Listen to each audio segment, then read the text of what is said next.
everybody, it's that time again. We're going to start with something a little bit different today. Make a bit of a change, I thought. Received quite a few questions over the last few months, and I thought it was about time I answered them. So, first one was, everybody says, well, not everybody, but quite a few people have said, yeah, it's easy to do what you do if you've got all the right tools. Well, that is true. However, while I will confess to having probably one of the fullest collection of toolboxes in the Western world, it has taken me a number of years to collect that amount, and secondly, I didn't buy them all at once. Anyway, but the main thing to focus on is working on these old masses that I'm working on. I actually use very few tools. So today we're going to have a quick look and see what I do use.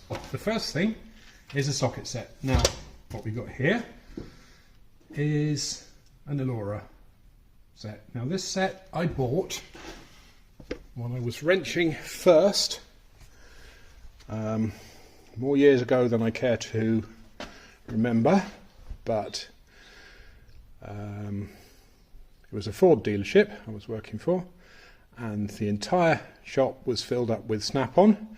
They were always losing their tools, they were always nicking each other's tools, and it was so I thought, well, I'm going to buy something different. So I bought Elora. This set is, yeah, that many years old. The lid's painted like that, so that dates it if anyone is up on these things. This is Imperial and Whitworth sizes. There's a few overlaps with, of course, there's BSF and various SAE and anyway, but this is what we over here call Imperial and Whitworth. It's got a ratchet which is not a very fine ratchet, but it is an incredibly tough ratchet, up to an inch or 3/4 Whitworth, which is big enough for most things, and it goes down to I don't know what's the smallest size, 3/8, which is about 10 millimeters. So yeah, it's got a speed brace in it, which I think I've probably used twice in however many years I've had the thing. It's got the extensions, T-bar, and a one of those things, universal joint, that's the one.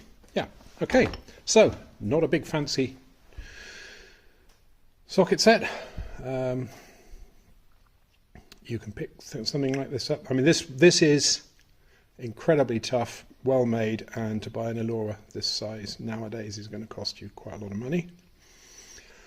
So that's my sockets that I use on the masses. There are one or two extras, but again, you don't need to buy a whole set to get the drop arm off the steering box, things like that. You can just go out and buy a one-off 3/4 inch drive and a 3/4 inch adapter, whatever. You don't need to spend thousands on snap-on stuff. So let's have a look at the tool bag.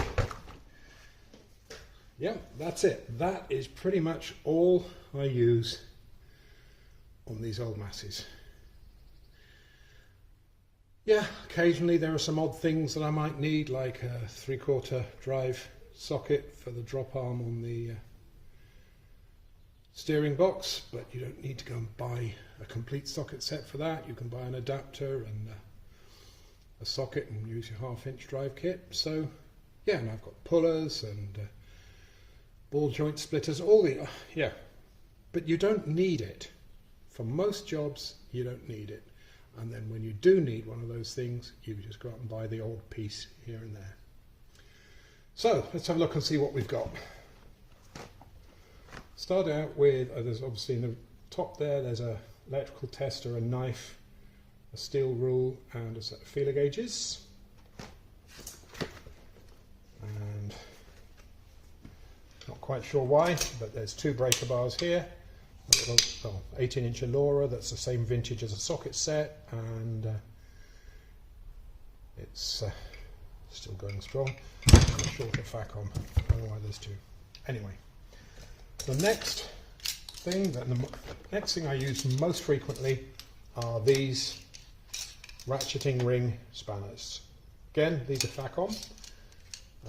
That's a set that's from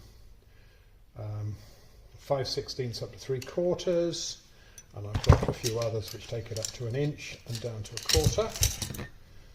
Now, I like these because the shape of them, the finish, that lovely chrome, satin chrome finish on them, they're nice to hold.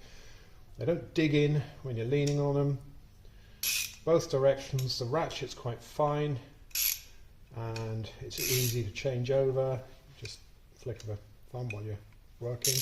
These are a nice, and they're nice, they're very tough, they're well made, and they're actually a very nice tool. Then I have a few grippy things, like, again, channel locks, water pump pliers, call them what you will, pliers, needle nose pliers, good sturdy pair of side cutters, and vice grips. Pry bar. Can't really manage without the pry bar. Saves wear and tear on your screwdrivers as well. Tape measure. What else we got? We have got a set of parallel pin punches. And I always keep a centre punch in the bag as well, so that there's at least one I know that I can find that Lord Muck hasn't stolen. Yep, parallel pin punches, taper, drift on a cold chisel, very useful. These are Gador, again, the ugliest tools in the world, but extremely tough and well made. The screws on these old masses are either Phillips or flathead. So you don't need, what's the thing called? I can't think what they're called. Anyway, Phillips. You don't need carry posies around or anything like that. So I've got Phillips 0, 1, 2 and 3 here.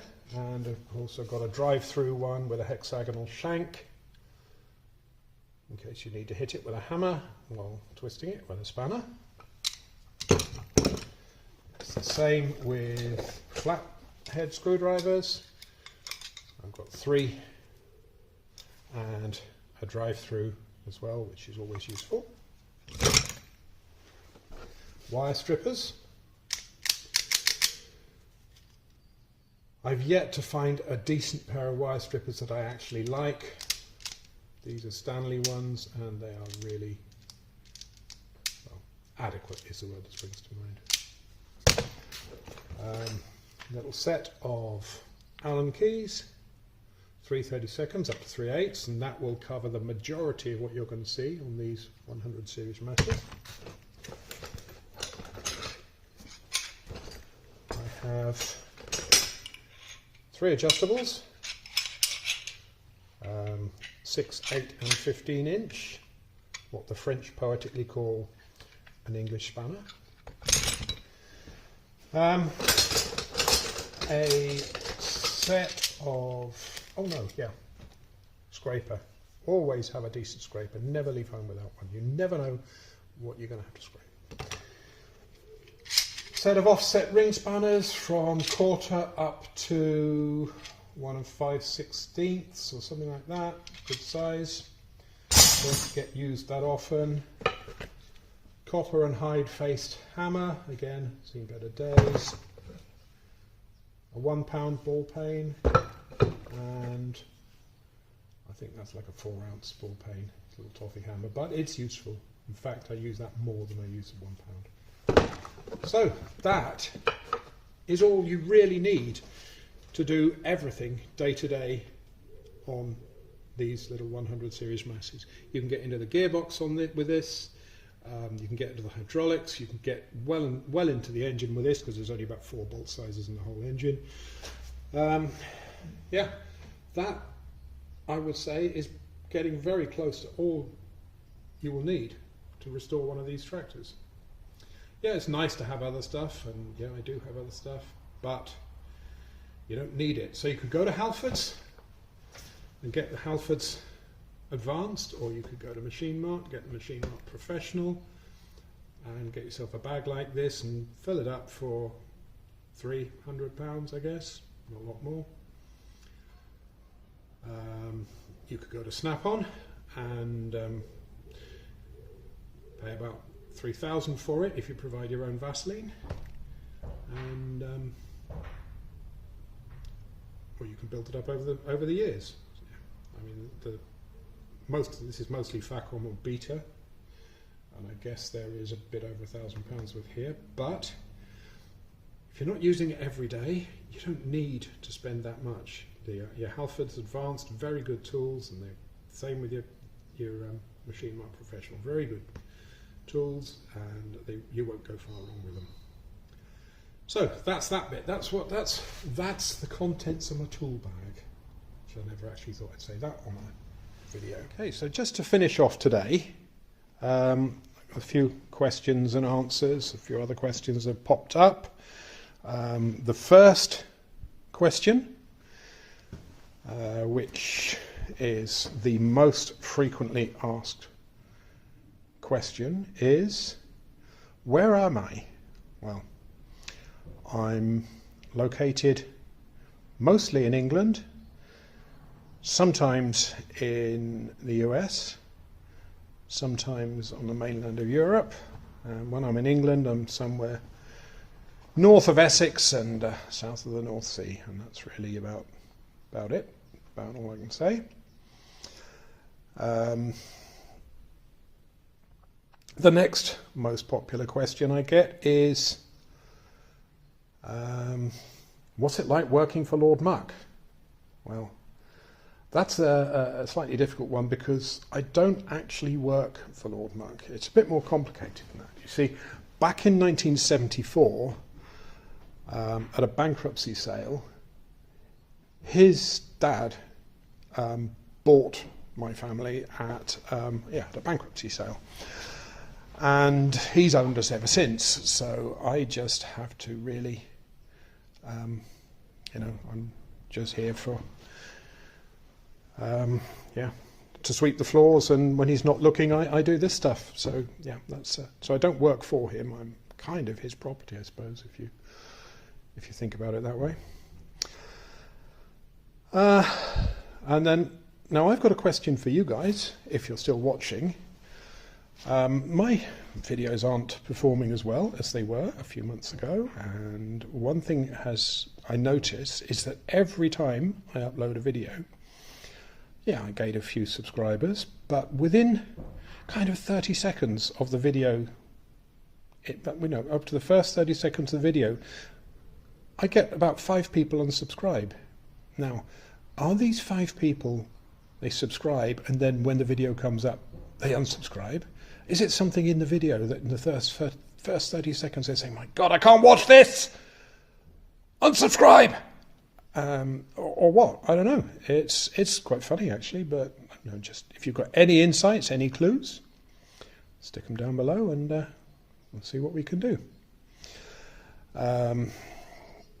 Another question I get asked, which I'm now going to answer, is what other YouTubes do I channel? What am I talking about? What other YouTube channels do I watch? To be honest, I don't get a lot of time at the moment to watch YouTube, but when I do, I watch Jonathan W. In the US, always good. Squatch 253, is it? Yeah. Over in Minnesota, again, always good to watch. JT's Barn and Grill. Yeah, he's good. Oh yes, Oliver Lee 390. He's been subscribed to me for a while, and he's been doing very similar stuff to what I do. So give him a look if you have a chance. Cow Farmer Dan, I always watch his. There's a Lord Muck guy, I try not to watch his. I quite like Calamity Kim, she's worth watching. Yeah, that's about it really. I mean, there are a few others, but not ones I can have the time to watch regularly. Anyway, if you made it this far, thank you very much for watching. If not, I don't care anyway. But so I'll see you next time. Bye.